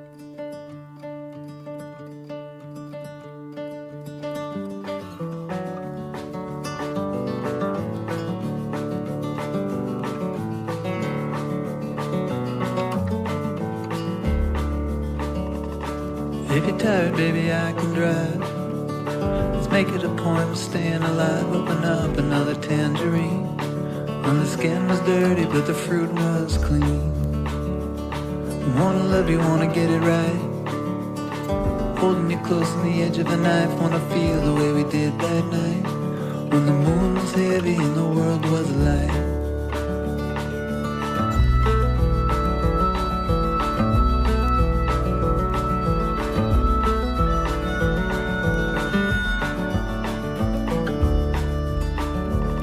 Spend a minute with me out of time, where nothing is yours and nothing is mine. Your dream is by the swimming pool, and the water was warm and your skin was cool. And the harder that I try to hold on to what I've been and what I've seen and what I know, and the way I think that it's supposed to go, well, the harder it gets just to see it shine. And I might not get it, but I'll always try.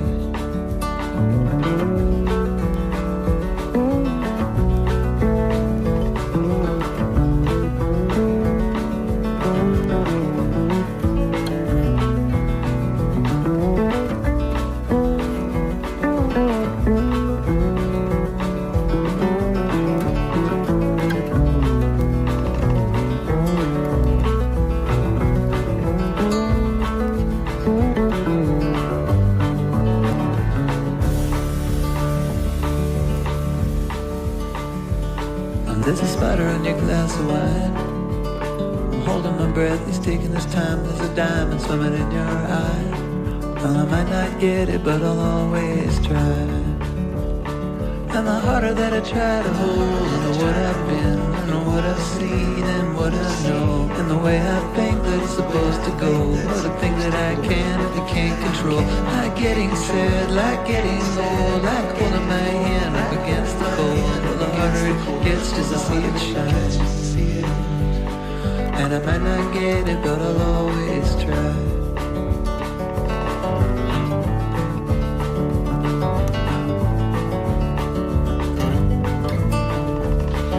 I might not get it, but I'll always try.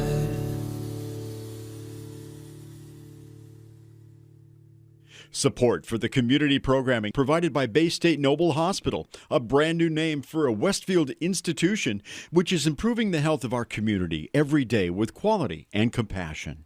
Noble Hospital and Bay State Health. Better together. Join me, Tina Gorman, each week from 6 to 8 a.m. for Wake Up Wednesday, when my guests and I discuss health, wellness, and lifestyle reimagined. Community Radio. 89.5 WSKB.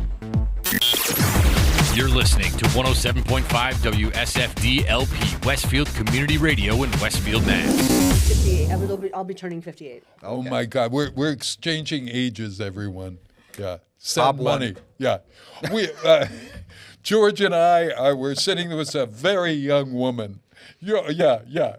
And isn't it interesting? Isn't age relative? I mean, when did you feel like you were middle-aged? Not that you're middle-aged. Do I dare say that? Are you? I am middle-aged. You are middle-aged. Oh my gosh. I don't know if I feel like I am, but all of a sudden I realized, like, if you do the math.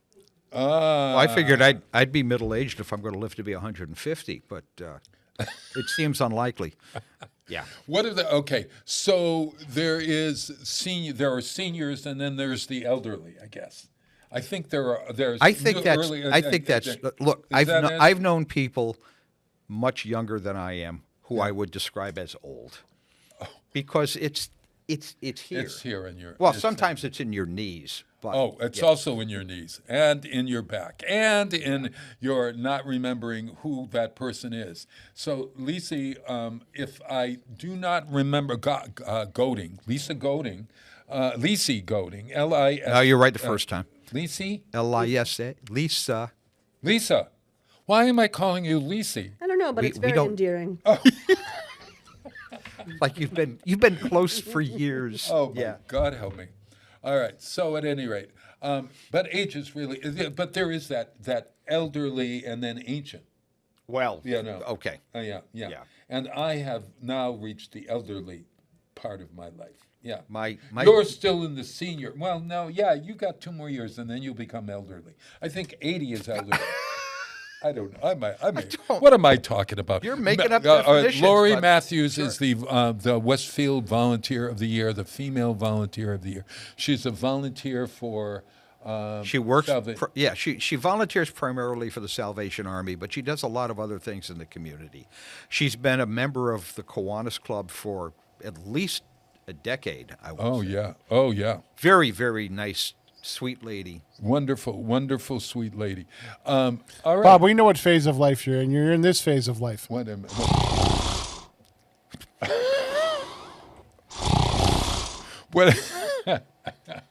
Nice. Is that a horse? Nice reverb on that. I love that. Yeah. Oh, my God. A little extra punch. Oh, my gosh. Okay, where am I? All right.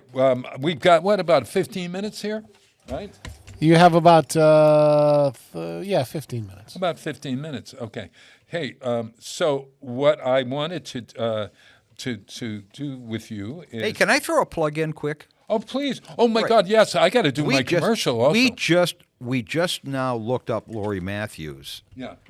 On the Westfield Kiwanis Club's website. Right. And I would like to encourage anyone who's listening to take a look at the Westfield Kiwanis Club website, because it's been totally refreshed. Oh, it's great. Completely redone. Great, it really looks fabulous. Yeah. And that's all thanks to our good friend, former city councilor Steve Dondley. Oh, he's great. Oh, my God. He was doing that like 10 years ago. I mean, this is one of the early podcasters that I knew, for one, right? Well, Steve is our web guru. He hosts our website on his servers, right. And he and his son and our member. Several of our members working in committee have really gone over the website and made it. It really pops now. It looks really good. Sounds great. And if there's something you want to spread to the community and let the community know about, you can do that on our website. Just let us know what you're doing. Well, we have a wonderful website too, and we oftentimes talk about Kiwanis because Kiwanis is one of the sponsors of Westfield on weekends, and we always depend on them for support in all kinds of different ways. And George and I have been friends for a long while, and Gina and Adam Wright and Amanda Waterfield and that whole crew there. They've Brad Casson, you know all of them. They're all on the show here. All right, everybody, you've got to come back, Lisa, because we have regulars on the show, so you can always feel like this is your home away from Crazy Home. Thank you. Yeah, I love that. Yeah.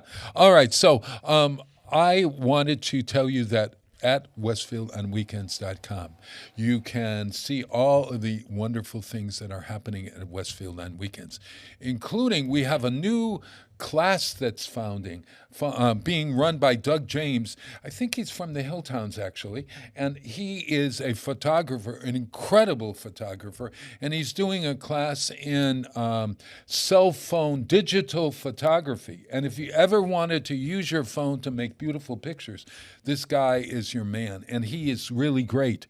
We are closing our current exhibit, Fiesta. I'm going to hate to see it go. The artwork of Frankie Barrero and Andrea Fabiano Piatti Bruno from Blended Vintage store right here in our downtown. That great artwork celebrating Hispanic Latino Month is coming down on this Saturday.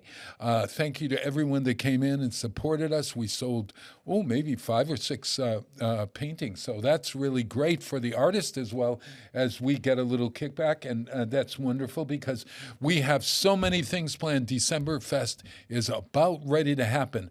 Our December Fest activities begin on Saturday, November 29th, with the tree lighting ceremony. And the tree lighting ceremony in the morning of November 29th is the breakfast, the Elks Breakfast with Santa, which you're benefiting from. Yes. Yeah. If you donate a toy at the event, you can come in and have complimentary breakfast and photos with Santa. Right. And you go, And Carol Saltis, you're going to go online in order to be able to make a reservation, even though it's not, it's free, incidentally.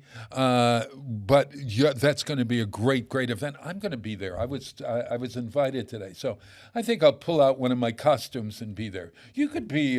Don't go upstaging Santa. No. I'd never upstage Santa. What are you kidding? No. I'm like in the background, like an elf or... If Bob does that, he gets this. Chip, you know what? You just made the list. Made the list. Oh, here we go. Yeah. So at any rate, that's in the afternoon, and at nighttime, it's new time for the tree lighting. It's 4:30 in the afternoon, 5:15, about 4:30, so you can shop all day in the area and partake of all the restaurant deals that are happening.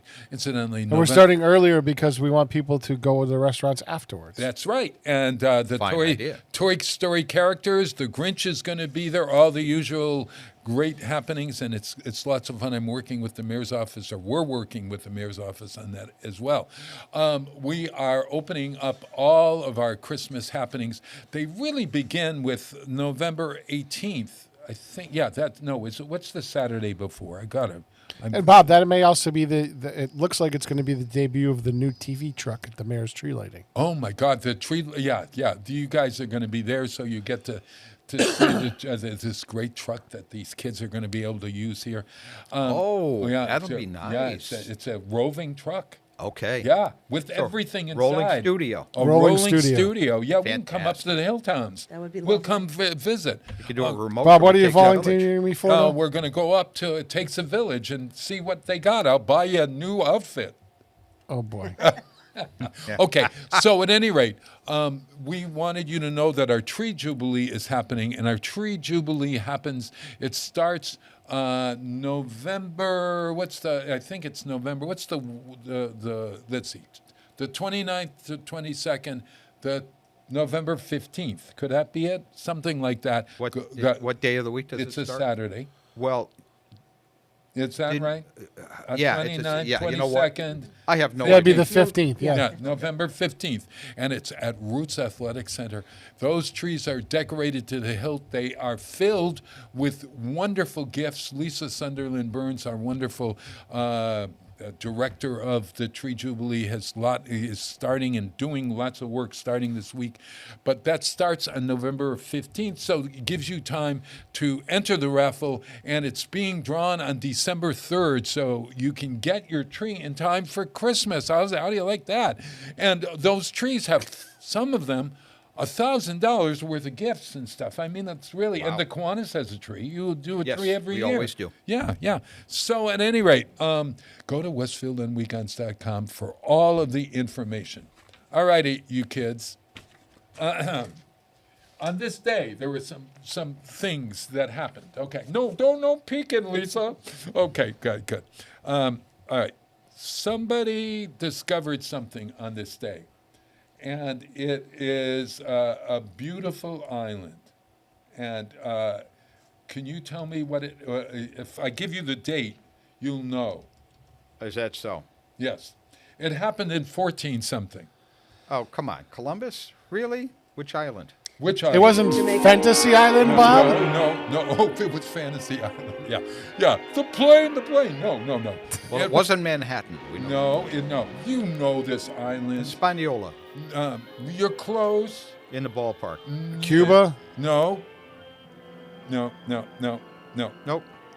Oh, come on. We don't have all day. It is now a Commonwealth. Puerto Rico. Okay. Yeah. He discovered, he reached the Leeward Island in Puerto Rico. Okay. Now, something happened in California after a 5-month journey. In 1841. A 5.5-month journey. Something happened in California, and it was the first one to arrive there.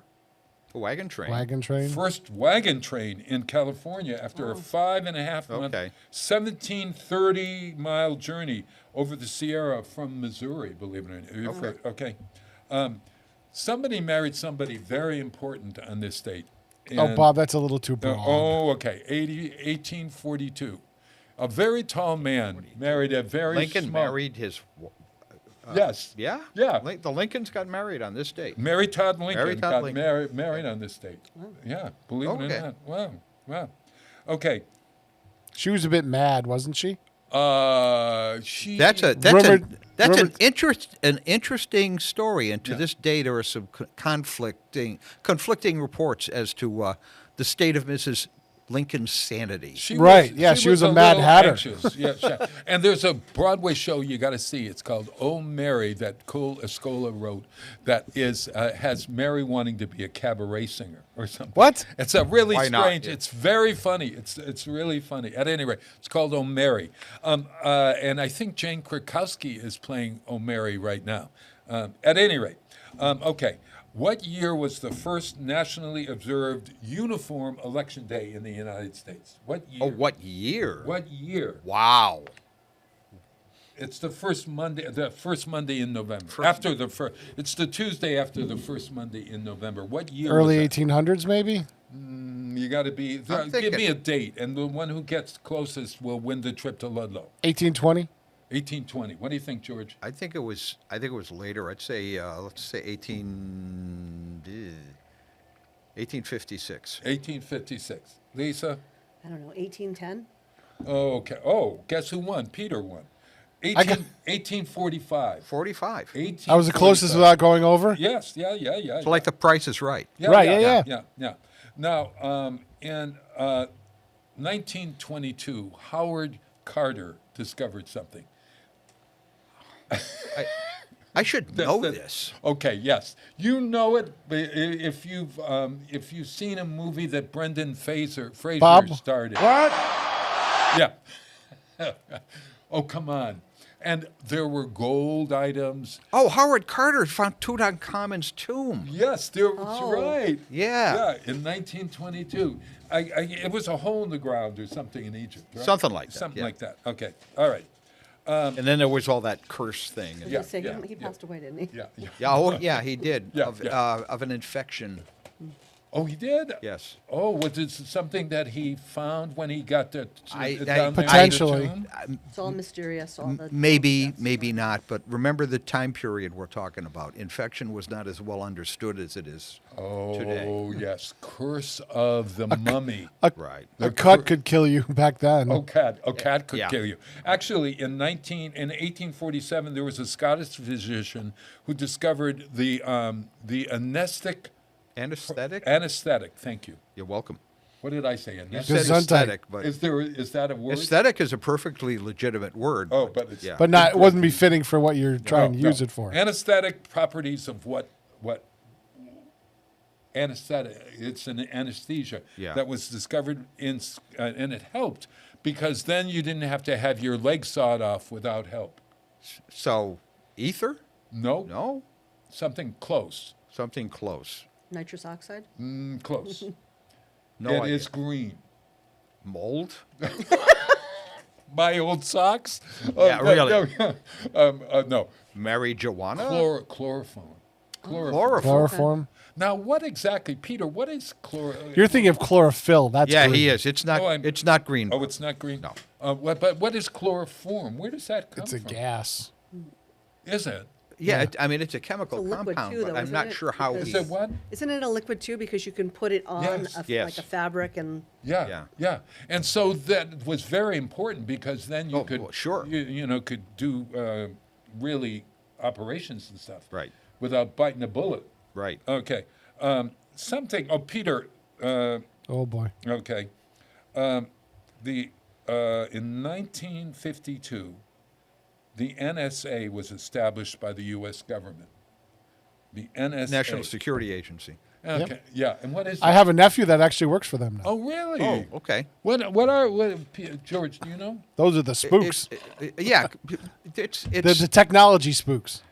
It's essentially a spy agency. Oh, a spy agent. Yeah. Oh. But they're technology based. Oh, okay. Got it. All righty. Operation Fishbowl. It ended in 1962. Do you know what Operation Fishbowl? It had its final thing happen in 1962, and it's very important because it was above ground. Last nuclear test? Yes. Oh. 1962. The U.S. ended Operation Fishbowl, its final above-ground nuclear weapons test. I bet you they coded it like that because every time they detonated a nuke, it made everything glass. Wow. But No, really. I mean, it could be, Peter. I don't Could be. understand. It wouldn't surprise me Yeah. if that's the case. Well, we're going to be doing this now, apparently, but it's going to be underground, right? Who knows? Okay. I don't know. There's I- facilities that still do it underground. Oh, okay, gotcha. All right. Now, this is very interesting. On this date, okay, there were two people who were the, there was a wonderful, two people who were elected on this day. And one of them is both of them are heroes to their respective Republican and Democratic parties. Who was elected on this date? Considering it's November 4th, that's wide open too. Yeah, but no. But any congressman that ever lived. I presume you're talking about presidents. presidency. I honestly I don't know. Could be Jack Kennedy. Could be Franklin Reagan. Roosevelt. No. Well, Jack. Yeah. No. Heroes to Democrats. Hero to a Democrat. Harry Truman. No. Not Clinton. No. A little higher. All right, I'll give you the year. 2008. Does that help? Oh, Barack Obama. Okay, Barack fine. Obama and 1980.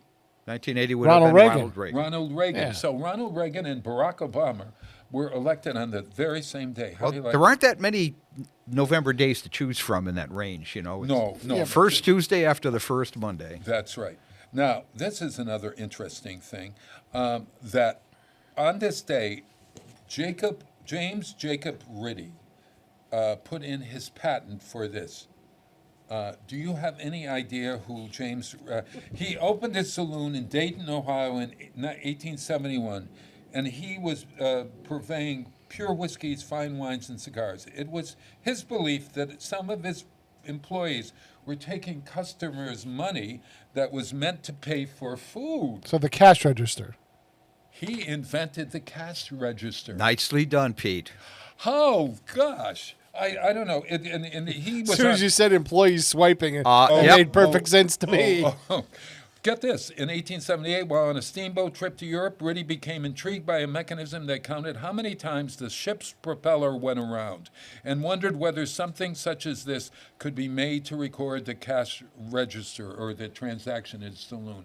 And from that, he actually, I think he sold his business and he didn't mind not making any money from this, but they became the National Cash Register. NCR, yeah.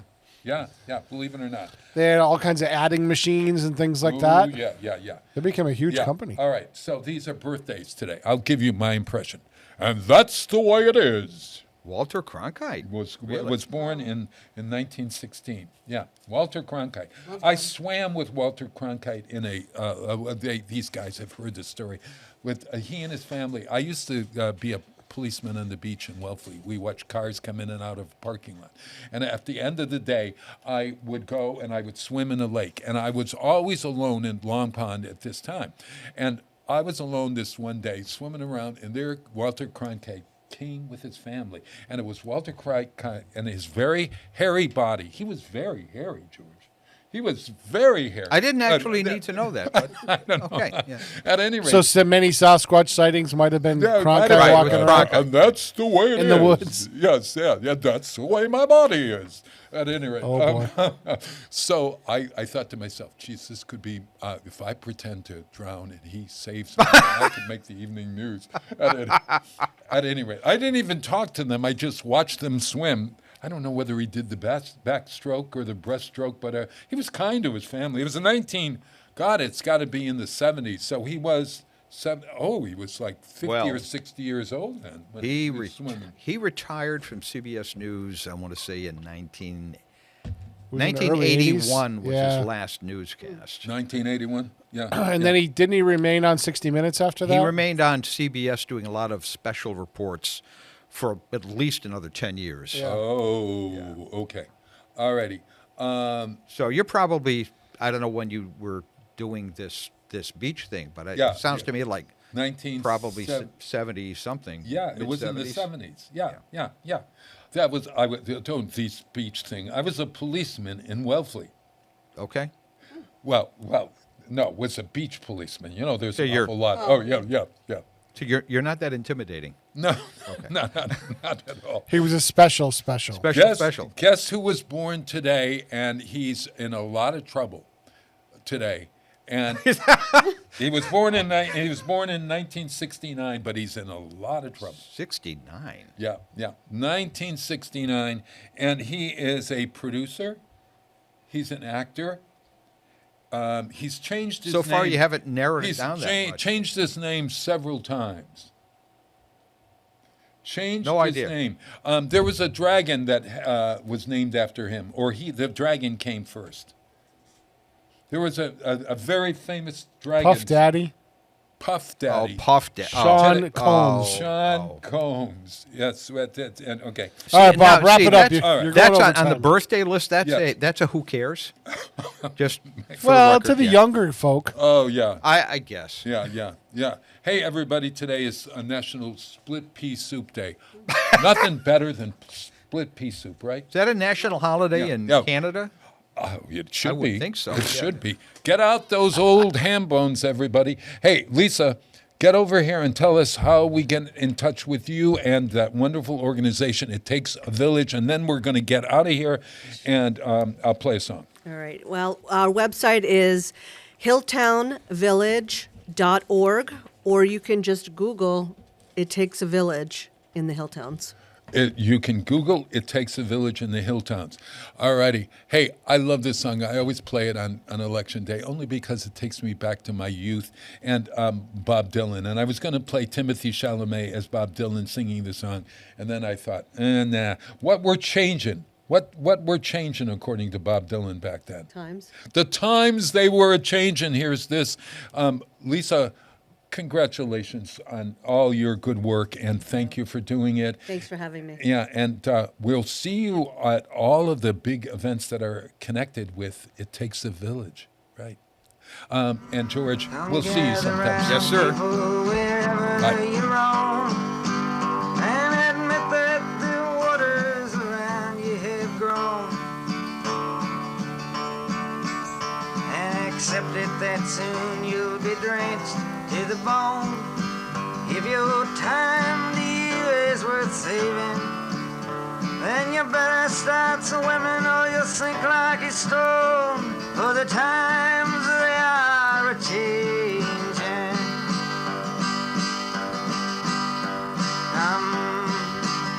Come writers and critics who prophesize with your pen, and keep your eyes wide, the chance won't come again. And don't speak too soon, for the wheel's still in spin, and there's no telling who that it's naming. For the loser now will be later to win, 'cause the times they are a-changing. Senators, congressmen, please heed the call. Don't block out the doorway, don't stand in the hall, for he that gets hurt will be he that is stalled.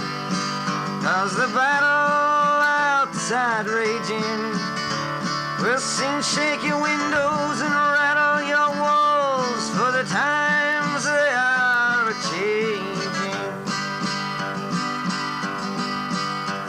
Come mothers and fathers throughout the land, and don't criticize what you can't understand.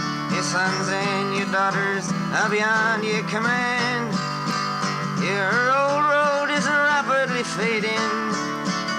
Please get out of the new one if you can't lend your hand.